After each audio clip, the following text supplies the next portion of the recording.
हाँ, हेलो प्यारे बच्चों, welcome to the first lecture of thermodynamics.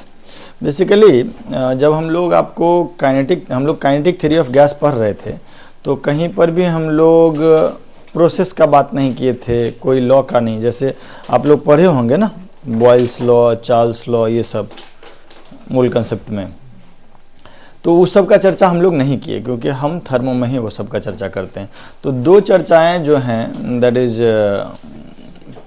कौन सा, एक तो मोलर हीट कैपेसिटी या स्पेसिफिक हीट कैपेसिटी, दोनों अलग अलग होता है, लेकिन यहाँ पे हम लोग डिस्कस कर लेंगे, उसका चर्चा नहीं किए। और एक जो है हम लोग गैस लॉज के बारे में चर्चा नहीं की, वो यहीं पे करेंगे, ठीक है। तो राइट डाउन थर्मोडायनेमिक्स, ठीक है। तो राइट डाउन थर्मोडायनेमिक्स।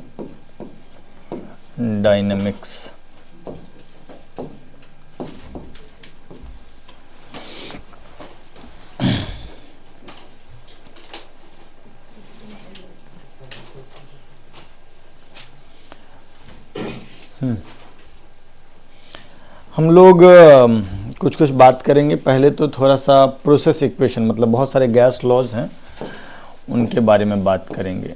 उन गैस लॉज से ही मिलकर के आइडियल गैस इक्वेशन, उन गैस लॉज से डेराइव हुआ है आइडियल गैस इक्वेशन, आप लोग भी जानते होंगे। पहला होता है बॉयल्स लॉ। स्पेलिंग देखते जाना, हमारा इंग्लिश कमज़ोर है। बॉयल्स लॉ क्या कहता है? बॉयल्स लॉ क्या कहता है?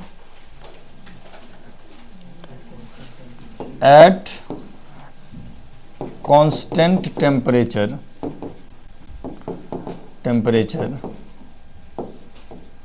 the pressure of gas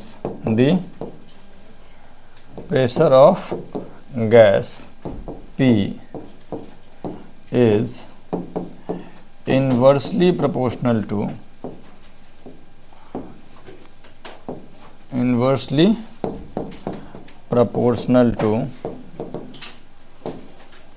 volume of gas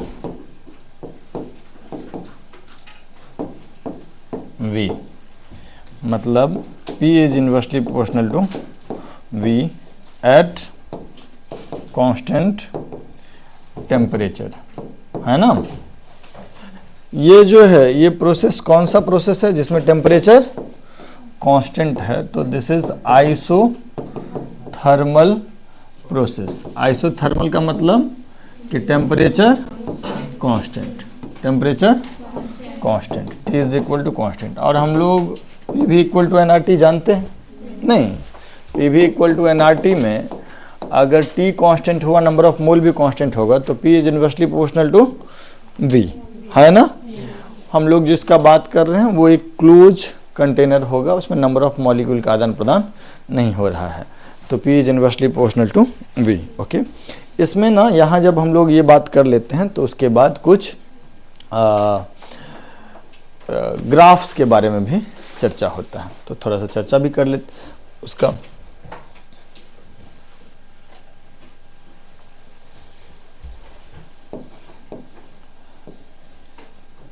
P versus V curve, अगर y बराबर k बाई एक्स है तो ये x के बढ़ने से y घटेगा, कि इफ के इज पॉजिटिव, नहीं, x के बढ़ने से y घटेगा। तो यहाँ पर तो हमको दिख ही रहा है कि P जो है nRT बाई V है ना। तो P is inversely proportional to V, nRT positive number है ना। तो y x के बढ़ने से y घटेगा। इस तरीके का ग्राफ मैथ्स के बच्चे जानते हैं, इसको हम लोग, इस ग्राफ को हम लोग बोलते हैं रेक्टेंगुलर हाइपरबोला। इस तरीके का ग्राफ आता है ना। देखो, जैसे जैसे वॉल्यूम बढ़ रहा है वैसे वैसे प्रेशर घट रहा है, नहीं, एक्स कोऑर्डिनेट बढ़ रहा है तो वाई कोऑर्डिनेट घटते जा रहा है ना, इज दैट ओके। अच्छा, यहाँ पर ये तो पहला ग्राफ हुआ। यहाँ पर हम लोग को एक चीज़ और थोड़ा डिस्कस कर लेना चाहिए कि मान लो एक गैस का सैंपल हमको हमारे पास है और एक बार टेम्परेचर T1 है, T1 टेम्परेचर पे हम वॉल्यूम बढ़ा रहे हैं और एक बार T2 टेम्परेचर पे वॉल्यूम बढ़ा रहे हैं, तो दोनों ग्राफ तो आएगा ऐसा ही, रेक्टेंगुलर हाइपरबोला ही, नहीं। अब एक टेम्परेचर T2 है, एक टेम्परेचर T1 है। तुमको सोच के बताना है इस दोनों में से कौन सा टेम्परेचर ज़्यादा है।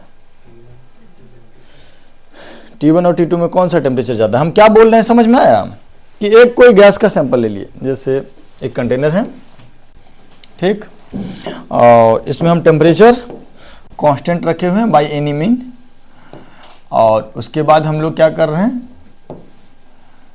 इसके वॉल्यूम को बढ़ा रहे हैं। वॉल्यूम को बढ़ाएंगे तो प्रेशर घट जाएगा, या वॉल्यूम को घटाएंगे तो प्रेशर बढ़ेगा। लेकिन जो हम टेम्परेचर कांस्टेंट रखे हुए हैं, एक बार वो कांस्टेंट मान लो वो कांस्टेंट टेम्परेचर T1 है, अगली बार वही कांस्टेंट टेम्परेचर T2 है। तो T1 पे अगर हम प्रेशर वॉल्यूम का ग्राफ बनाएंगे तो एक रेक्टेंगुलर हाइपरबोला आएगा। T2 टेम्परेचर पे भी, T2 टेम्परेचर कांस्टेंट है, लेकिन उस पर भी अगर P वर्सेस V ग्राफ बनाएंगे तो एक रेक्टेंगुलर हाइपरबोला बनेगा। अब हमको बताना है कि इस दोनों ऐसा ऐसा आ गया, इस दोनों में से कौन सा टेम्परेचर ज़्यादा है। T1 क्यों, T2 क्यों। बेसिकली जब भी तुमको कंपेयर करना होगी किस जगह का टेम्परेचर ज़्यादा है, तो एक काम कर लेंगे कि कोई एक कांस्टेंट प्रेशर या कांस्टेंट वॉल्यूम पे हम बाकी चीज़ को कंपेयर करेंगे। मान लीजिए ये कोई प्रेशर है, ठीक है, let's say this pressure is P0। तो इस प्रेशर पे पहले वाले गैस का वॉल्यूम V1 है और दूसरे वाले का V2 है। कौन ज़्यादा है, V2 ज़्यादा है, तो दिख रहा है एक्स कोऑर्डिनेट V2 का ज़्यादा है ना। और हमको पता है PV equal to nRT, P तो दोनों के लिए सेम है, तो जिसका वॉल्यूम ज़्यादा उसका टेम्परेचर भी ज़्यादा, यस और नो। तो किसका टेम्परेचर ज़्यादा, T2 ज़्यादा कि T1 ज़्यादा। तो T2 is greater than T1, yes और नो। जैसे जैसे टेम्परेचर बढ़ाते जाएंगे आइसोथर्म किधर शिफ्ट करेगा, राइट की left, right, is that okay. इसको हम लोग बोलते हैं आइसोथर्म, इस कर्व को बोलते हैं आइसोथर्म। तो यहां पर हम लोग एक इंपॉर्टेंट बात लिखना चाहेंगे, that is on increasing temperature, on increasing temperature the isotherm of P versus V shifts rightward. Is that okay? अगर हम टेम्परेचर बढ़ाएंगे तो आइसोथर्म किधर शिफ्ट होगा, राइटवर्ड शिफ्ट होगा। Is that okay. लिख लेना, इसका जरूरत पड़ेगा हम लोगों को आगे। अच्छा, P वर्सेस V कर्व बनाए, P वर्सेस T कर्व बनाना चाहिए, हाँ, कोई लॉजिक नहीं है बनाने का, बेमतलब का बात है। टेम्परेचर तो कांस्टेंट रखना है ना, तो ठीक है भाई, टेम्परेचर कांस्टेंट रखो, है ना। प्रेशर बढ़ाते जाओ, नहीं, टेम्परेचर तो लगातार कांस्टेंट, बढ़ कहाँ रहा है, टेम्परेचर कांस्टेंट, क्योंकि आइसोथर्म है। Is that okay. लिख लीजिए इसको।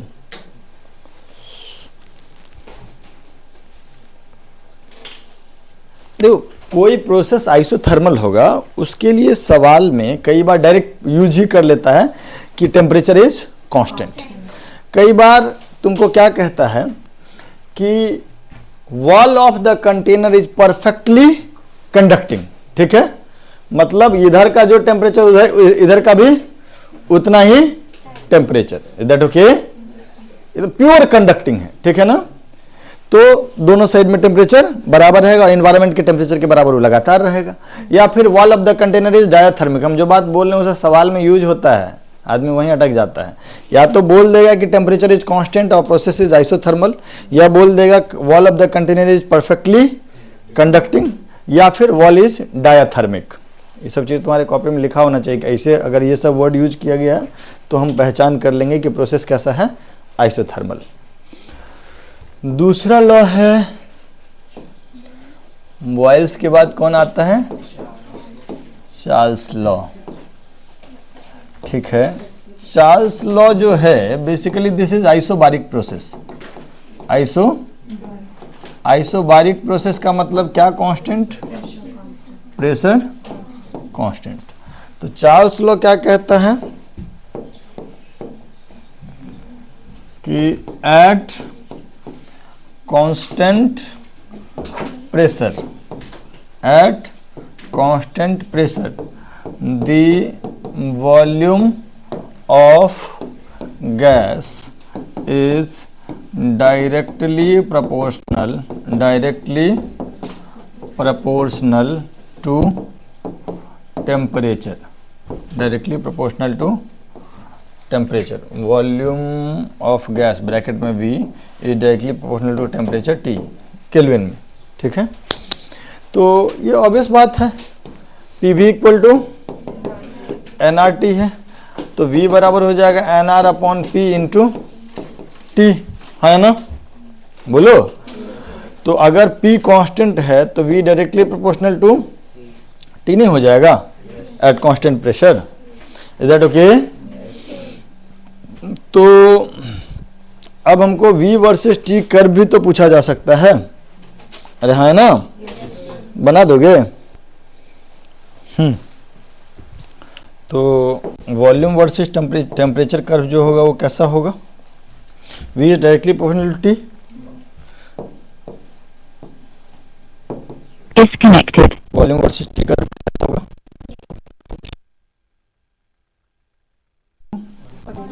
ऑल दो ओरिजिन पे एग्जैक्टली आएगा नहीं, क्योंकि वॉल्यूम गैस का 0 हो जाए या टेम्परेचर 0 केल्विन पहुंच जाए, ये संभव नहीं, इसीलिए हम इसके बाद इसको डॉट डॉट डॉट कर दें, ठीक। अब मुझे एक बात बताओ कि ये एंगल थीटा है, ठीक है, स्लोप जो है वो तो tan थीटा है ना, और यहां से देखो तो स्लोप क्या आ रहा है, V is equal to something into T ना, ये चीज क्या है, स्लोप ना, y बराबर mx वाला, तो स्लोप क्या है हमारा nr बाई p, तो greater the slope small lesser the pressure, smaller the pressure, smaller the pressure greater the slope of what, Connected.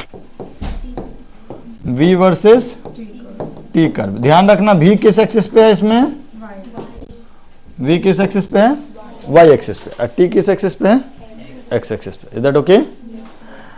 और यहीं पे अगर T ऊपर हो जाए Y एक्सिस पे और V X एक्सिस पे, तो फिर यहाँ पर मान लीजिए अगर हम इसी को ऐसा कर देते, PV इक्वल टू nRT है ना, तो T बराबर लिख देते P by nR into V है ना, बोलो। तो T is equal to some constant into V हो गया। अब ये कांस्टेंट क्या चीज हो गया, स्लोप, यस और नो।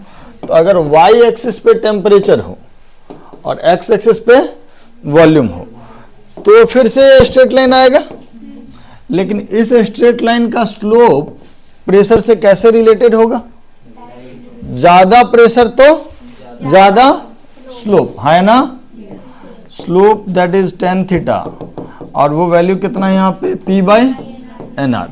तो greater the pressure greater the slope, is that okay. इसमें Y एक्सिस पे क्या है, टेम्परेचर, और X एक्सिस पे वॉल्यूम, ठीक। सुनिएगा मेरी बात, अभी तक का बात में कोई दिक्कत। मान लीजिए कि हम सेम ही गैस लिए हैं, ठीक, दोनों में प्रेशर कांस्टेंट रखे हैं, दोनों में प्रेशर कांस्टेंट रखें, इसमें भी और इसमें भी। इसमें हम P1 is equal to constant रखे हैं और इसमें P2 is equal to constant रखें, ठीक। और इसको ऊपर ले जा रहे हैं, इसमें भी इसको ऊपर ले जा रहे हैं, मतलब वॉल्यूम बढ़ा रहे हैं, वॉल्यूम बढ़ाएंगे तो टेम्परेचर भी बढ़ेगा प्रेशर कांस्टेंट रखने के लिए, ठीक। अब मुझे एक बात बताओ कि हम दोनों के लिए अलग अलग V वर्सेस T कर्व बनाएं, Y एक्सिस पे V, X एक्सिस पे T। तो एक ग्राफ ऐसा आया, एक ग्राफ ऐसा आया, ठीक, एक P1 का और एक, बताओ कौन प्रेशर ज्यादा, कौन, P1। सारे लोग बोल रहे हो, 11th वाले लोग, P1 का है, क्योंकि V बराबर हो जाएगा nR by P into T। तो ज्यादा स्लोप तो प्रेशर कम, और कम स्लोप तो प्रेशर, तो किसका ढलान कम है, P1 वाले का स्लोप कम है, तो इसका प्रेशर, तो यहाँ पे P1 is greater than P2, yes और नो। यहीं पे अगर y एक्सिस पे T होता और x एक्सिस पे B होता तो रिजल्ट इसका उल्टा हो जाता है, रिवर्स हो जाता है, यस और नो।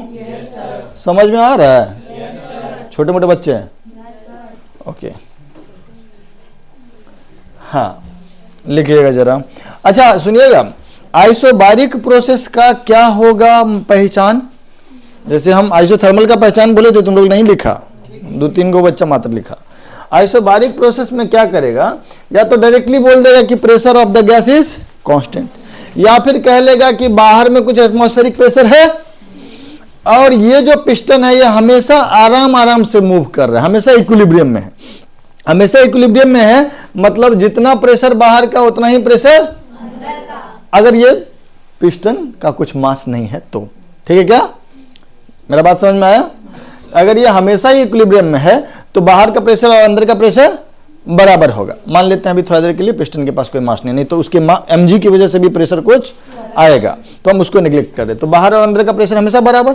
तो मान लो ऐसा हो जाए कि कोई प्रक्रिया बहुत धीरे धीरे हो रहा है, बहुत आराम आराम से प्रेशर बढ़ रहा है, वॉल्यूम बढ़ रहा है या घट रहा है, तो बहुत आराम से हो रहा है, मतलब हरदम इक्विलिब्रियम में है, और हमेशा इक्विलिब्रियम में है तो बाहर का प्रेशर अंदर के प्रेशर के बराबर होगा, और मतलब वो हमेशा कांस्टेंट होगा, बाहर अगर कांस्टेंट है तो, है ना। तो इसको हम लोग क्या बोलेंगे, आइसोबारिक प्रोसेस। तो आइसोबारिक प्रोसेस में या तो यूज करेगा क्या कि प्रेशर इज कांस्टेंट, या वर्ड यूज कर लेगा आइसोबारिक प्रोसेस, या फिर क्या करेगा कि pressure piston is always in equilibrium, gradually इसका वॉल्यूम बढ़ रहा है या घट रहा है। तो हम समझ जाएंगे कि स्पेशली एटमॉस्फेयर वाले केस में ऐसा होगा ना, एटमॉस्फेयर के प्रेजेंस में कोई पिस्टन रखा हुआ और बहुत धीरे धीरे ये बढ़ रहा है या घट रहा है, ऑलवेज इन इक्विलिब्रियम, तो मतलब क्या हुआ कि अंदर का प्रेशर कांस्टेंट है, क्योंकि एटमॉस्फेयर प्रेशर हम मान रहे हैं कि कांस्टेंट है। Is that okay? तो ये सब चीज यूज किया जाएगा। आपसे हम दरख्वास्त करेंगे कि आप चार्ल्स लॉ लिख लें जल्दी। ये पेज भी लिख लीजिए सर, कि अगर एक्सेस बदल जाएगा तो क्या होगा, जल्दी जल्दी।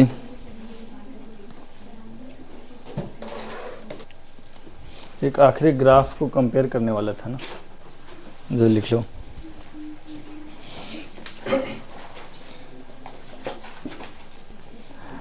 आइसोथर्मल प्रोसेस हो गया, आइसोबारिक प्रोसेस हो गया, एक होगा आइसोकोरिक प्रोसेस, इसमें वॉल्यूम कांस्टेंट होगा।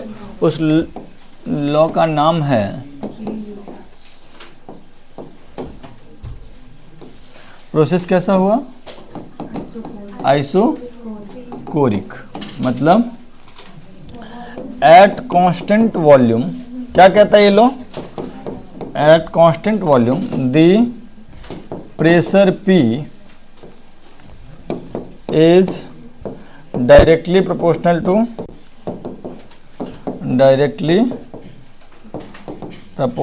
to temperature T। Okay, P भी इक्वल टू nRT है, P बराबर हो जाएगा nR/V इंटू T। अगर वॉल्यूम कांस्टेंट हुआ, if V is equal to constant, तो फिर P directly proportional to T होगा ना, और स्लोप क्या होगा P वर्सेस T का, दिस इज योर स्लोप, है ना, कितना, nR/V, यस और no. P versus T curve कैसा आएगा, straight line passing through origin, हालांकि ओरिजिन तक जाएगा नहीं, क्यों नहीं जाएगा, क्योंकि टेम्परेचर जीरो। सुनिएगा मेरी बात,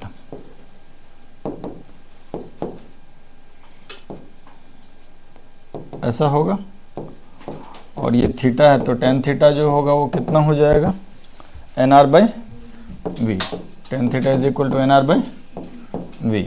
तो greater the volume smaller the slope.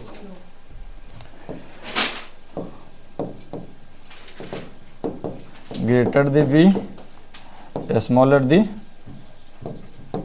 slope of which curve, P versus T curve। Okay, कोई दिक्कत कोई परेशानी? अब इसमें हम कंपेयर करेंगे, अगर अच्छा उल्टा कर देंगे तो टी एक्स टी अगर हो जाएगा वाई एक्सेस पे पी एक्स एक्सेस पे, तो इसी का उल्टा हो जाएगा ये, है ना। अच्छा अगर हम दो ग्राफ दे दे तो कंपेयर कर लोगे खट से, तुम लोग कर ही दो। टी पी,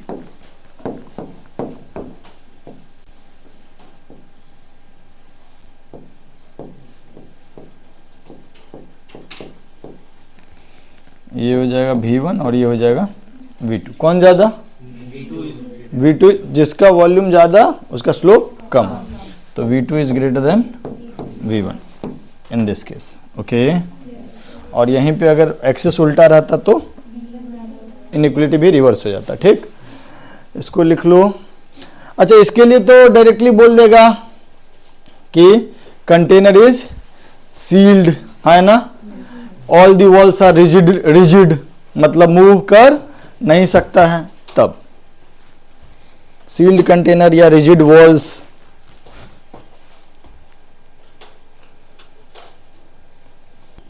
इसको लिख लीजिए।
हाँ भाई, बहुत देर के सन्नाटे के बाद फिर से आवाज आ रही है। 10 मिनट गायब बढ़ाया गया होगा आवाज। फ्री में इतना ही मिलता है। अरे सर वो डिस्कनेक्ट हो गया था माइक, तो हम लोग गोलमाल के किसके जैसा बात कर रहे थे? तुषार कपूर जैसा। ओ हाँ, तो सुनो मेरी बात। I am so sorry, but discuss तो किए ही हैं। पढ़ा लिखा आदमी को तो लिख के बता रहे हैं, समझ में आ ही जाएगा। वैसे भी बहुत सारा बच्चा को जब हम डाउट बताते तो ऐसे ही बताते हैं, आ गया समझ में। सुनो मेरी बात, क्या कह रहा है? A rigid container contains 35 kg of nitrogen eight 6 atm। ठीक, एक कंटेनर है, यहाँ पे कुछ वाल्व वाल्व लगाए हुए होंगे, ठीक है। इसमें कितना नाइट्रोजन है? 35 kg N2 है। प्रेशर कितना है? 6 atm। ठीक, अब फिर इसके साथ क्या किए? इसमें कुछ ऑक्सीजन भी ऐड कर दिए सेम कंटेनर में। तो क्या वॉल्यूम बदला? नहीं, वॉल्यूम नहीं बदला। लेकिन अब इसमें क्या हो गया? 35 kg N2 plus m kg O2, है ना। लेकिन फाइनल प्रेशर कितना हो गया? 9 atm। इस पूरे प्रक्रिया में कह रहा है कि टेम्परेचर जो है वो कांस्टेंट है। तो इसका भी टेम्परेचर T और इसका भी टेम्परेचर T। आपसे पूछा जा रहा है कि कितना ऑक्सीजन इसमें मिला है। आपसे पूछा जा रहा है कितना ऑक्सीजन इसमें मिला है। ठीक, तो सुनिएगा मेरी बात। हम लोग मान लेते हैं कि m kg ऑक्सीजन मिलाया गया। इस पूरे प्रक्रिया में क्या क्या चीज कांस्टेंट रहा? PV इक्वल टू nRT अगर लिखें तो इसमें क्या चीज कांस्टेंट रहा? V और T। V और T ही कांस्टेंट रहा ना। तो V और T अगर कांस्टेंट रहा तो हम लोग क्या लिख सकते हैं? P initial by N initial बराबर P final by N final. Yes और no? Because RT by V is constant. P initial कितना है? 6 atm। हम इसको SI यूनिट में कन्वर्ट नहीं कर रहे क्योंकि राइट साइड में भी atm में ही डालेंगे। अपॉन N इनिशियल कितना? 35 into 10 to the power 3 divided by इतना gram divided by 28 is molar mass, है ना। तो ये P initial by T initial हो गया। P फाइनल कितना हो गया है? 9 atm। और नंबर ऑफ मोल फाइनल कितना होगा? ये तो नाइट्रोजन तो रहेगा ही, प्लस ऑक्सीजन भी आ जाएगा। तो नाइट्रोजन कितना? 35 into 10 power 3 by 28 plus oxygen कितना? m into 10 to the power 3 divided by 32। यहाँ पे m जो है वो kg में है। कोई दिक्कत कोई परेशानी? एटीएम कट गया और 10 टू द पावर 3 भी। उसके बाद तो क्या बच गया? कैलकुलेशन। तो कैलकुलेशन करते हैं सर। इसको इधर ले आए। 35 by 28 plus m by 32 is equal to ये यहां से 3 और 2, तो 3 बाई 2 इंटू 35 बाई 28। कहो हाँ। तो m बाई 32 का वैल्यू कितना हो जाएगा? 1 बाई 2 इंटू ये ना 3 बाई 2 माइनस 1, तो 1 बाई 2 इंटू 35 बाई 28। तो m का वैल्यू कितना हो जाएगा? 1 by 2 into 35 by 28 into 32। Yes और नो? तो वैल्यू कितना हो जाएगा सर? 16 35 बटे 28 गुना 16। अरे बोलो कितना आएगा ये? अरे बोलो ना। 20 आएगा। अच्छा 5747 और ये 44, हाँ 20 kg। ओके, लिख लिया जाए इसको सर जल्दी।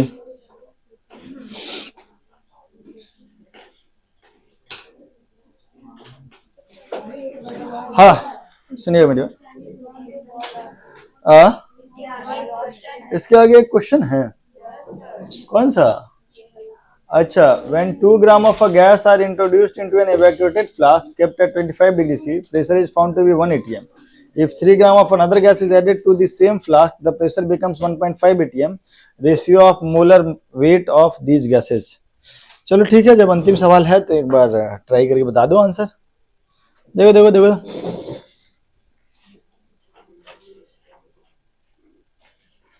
अगली क्लास में और भी क्वेश्चन कराएंगे हम आपको। Answer of this question is 1:3। ठीक है, आप ट्राई कर लीजिएगा। डिस्कस करते हैं इसको नेक्स्ट क्लास में, मतलब हम लोग तो कर ही लेंगे, आप ट्राई कर सकते हैं। बाय बाय, मिलते हैं।